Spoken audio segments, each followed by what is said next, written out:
Maluwalhating araw sa inyo lahat mga kaibigan. Itong ating baon sa tanghalian, inasal na sili mga kaibigan dahil Bicolano tayo at isang uragon.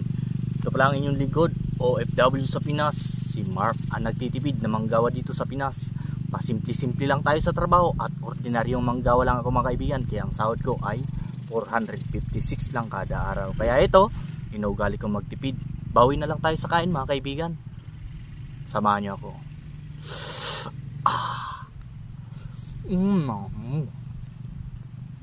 Sarap.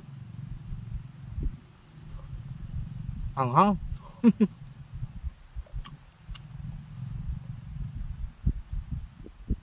Dahil pa nito yung dynamite mga kaibigan na nabibili na piniprito, no? Ito sulit talaga, no? Parang ensalada mga kaibigan style, pero ito sili at buo, hindi na natin hihiwain, bulang. Tapos ang hanghang nito sulit din mga kaibigan, kahit green. Hindi ito yung walang hanghang, pero ang hanghang nito hindi yung katulad ng labuyo na super.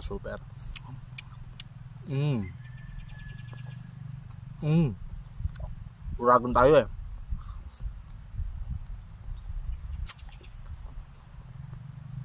$11 pesos ito mga kaibigan, 22 pesos lang yung bili ko. Ibig sabihin 2 pesos na ang kada isang piraso.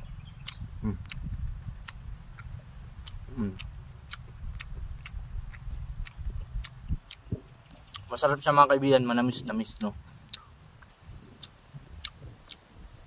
Pero kung hindi mo siya iahawin, iba yung lasa niya, medyo mas maganda ganito.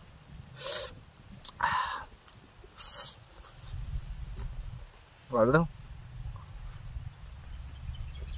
Lasang-lasa yung inasal aroma.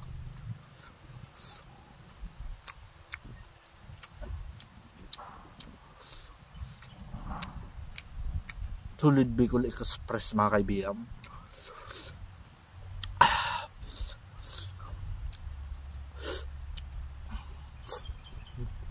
Namis. Grabe.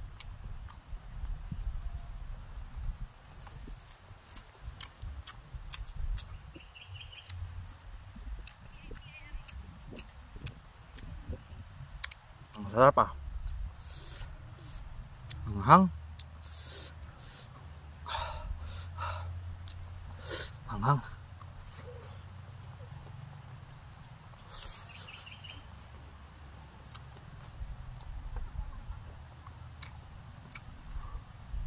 Pero kahit manghang siya, masarap talaga mga kaibigan. Parang halo ng lasa ng pipino na may maanghang. Na parang lasa pang sibuyas.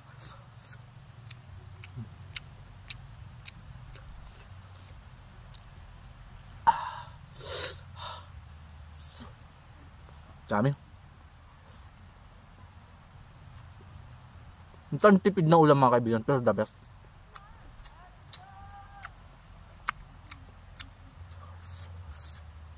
Tunay na Bicol Express mga kaibigan.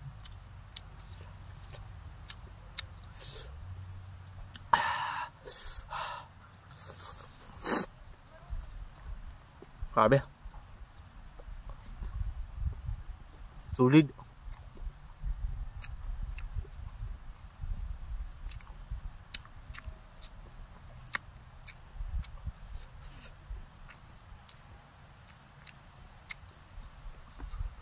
Nakailan na tayo mga kaibigan? Ano na tayo? Kaapat na ba? Apat na. Pero sa apat mga kaibigan, solve na kaagad, no? 5 ang bibiray natin.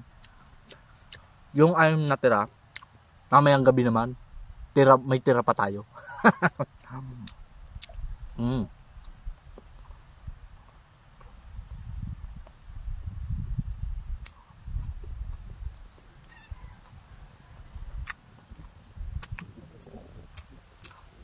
Mas maganda pa rin sana nito kung may sausawan na tuyo sa kakalamansi, no? Kaso nagtitipid nga tayo, ito lang, sapat na. At sa muli mga kaibigan, ito ang inyong likod, OFW sa Pinas, si Mark ang nagtitipid na manggawa dito sa Pinas.